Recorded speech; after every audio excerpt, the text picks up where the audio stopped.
Okay, so let me get this straight. The Commerce Secretary of the United States told the New York Post on the record that he last saw Jeffrey Epstein in 2005, swore up and down he was so grossed out he'd never go back. And then the files dropped. And it turns out he was on the island in 2012 with his wife, his kids, his nannies. 4 years after Epstein pleaded guilty to soliciting a minor. 5 days. That's how long after the island visit Howard Lutnick signed a business deal with Epstein. 5. And on Thursday, Representative Madeleine Dean sat him down in front of the House Appropriations Committee and asked him on camera why he lied. You are about to watch a sitting cabinet secretary refuse to answer. If you're not subscribed yet, hit that button right now so you catch the full breakdown after. Let's get into it. Thank you, Chairman Rogers, Ranking Member Meng, Ranking Member DeLauro. Good afternoon, Secretary Lutnick. Last Tuesday, I had the chance to attend a breakfast for RAIN, the Rape, Abuse, Incest National Network. It was their Congressional Day of Action. Survivors came to me, told me their horrific stories, and the survivors I spoke with had one message. They're seeking accountability and justice. After speaking with the survivors, I again went to the Department of Justice to review the unredacted Epstein files, to seek accountability and justice for the victims, the more than 1,000 victims and survivors. And today, Secretary Lutnick, I have some questions for you about what I saw. Let's start with your relationship with sex trafficker Jeffrey Epstein. In October, you told the New York Post with colorful narration that the last time you saw Jeffrey Epstein was in 2005 when you took a tour of his house, which happened to be right next door to yours. You claim you and your wife were so grossed out by this disgusting person, you swore you would never go back. But when the Epstein files came out, it turned out that was a lie. You were forced to admit that you had visited Epstein's private island in 2012, 4 years after Epstein pled guilty soliciting a minor for prostitution and was labeled a sex offender. You brought along your wife, your kids, your nannies to the predator's island. Incredibly poor judgment.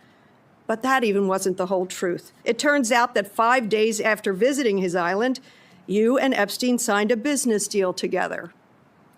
As co-investors in a digital advertising company, Adfin, and emails showed you stayed in touch with Epstein about this deal as late as 2018.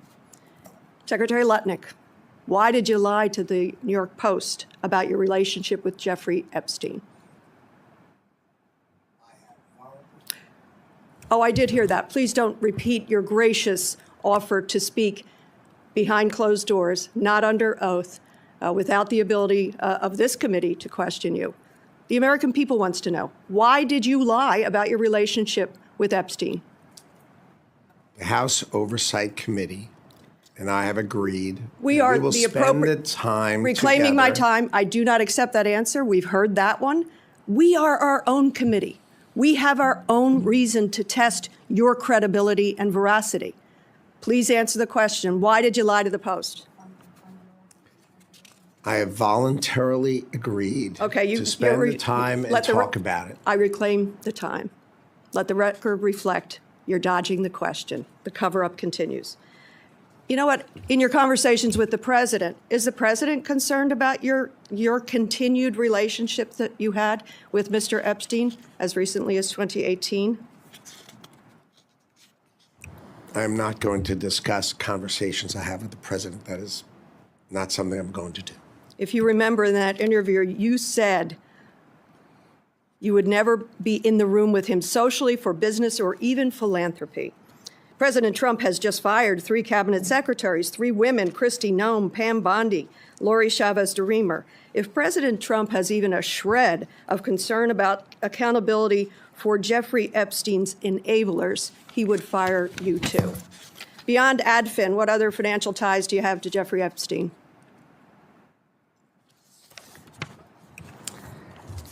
As I said, I'm going to answer all these Beyond questions. Adfin, what other financial ties? You're the Commerce Secretary. We have a right to ask this question and get it answered. Again, I'm not going to spend the budget day discussing something I've set aside time to spend on this topic I'm going to with your switch House topics. colleagues. Let me switch topics. A different and equally disturbing issue, how your family is profiting from your work as Commerce Secretary. Let's start with tariffs. You and the president illegally imposed the highest tariffs on the American people since the Great Depression. And your sons figured out how to profit from the high tariffs by buying up refund rights, pennies on the dollar, just as you are out there cheerleading the tariffs. As a result, federal taxpayers like my constituents may now owe your family tens of or hundreds of millions of dollars. I wonder if President Trump is concerned about you and your family profiteering off the illegal tariffs. You know that is false. Here's reporting. I'd like to put it in the record. Howard Lutnick's old firm did not, in fact, profit from Supreme Court tariff ruling. It is just not true. It's your sons. The No, reporting his is old firm and my sons. It is not Mr. Chairman, true. reclaiming And you my know time. it's not true. I have it's asked not true. Mr. Chairman, reclaiming about 20 seconds. I hope you recognize how fundamentally wrong and corrupt this is. I hope you take accountability and have the decency to resign before you are fired. It's not true. I yield. All right, so let's talk about what you just watched. Because the story on screen right now, this is the receipt.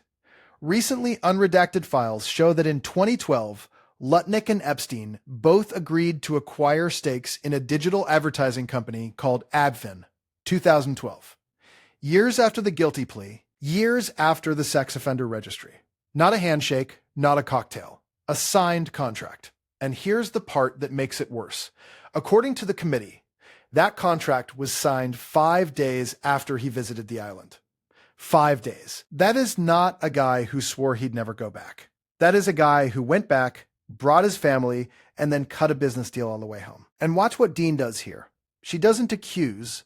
She just lays the timeline down and asks him to explain it. That's it. That's the whole move. And he won't touch it. This right here is the admission that broke the whole story open. For months, Lutnick's line was simple. 2005. Last time. Never went back. That's what he told the New York Post. On the record. Then Congress pulls the files, and surprise, he's on Little St. James in 2012 with his entire family. And suddenly the story changes to, well, I went once, I regret it, let's move on. No, that is not how this works. You don't get to lie to a major newspaper for a year, and then, when you get caught, pretend the correction was voluntary. Dean's point was crystal clear. If Trump actually cared about Epstein accountability the way he says he does, Lutnick would already be gone. He just fired 3 women from his cabinet this month.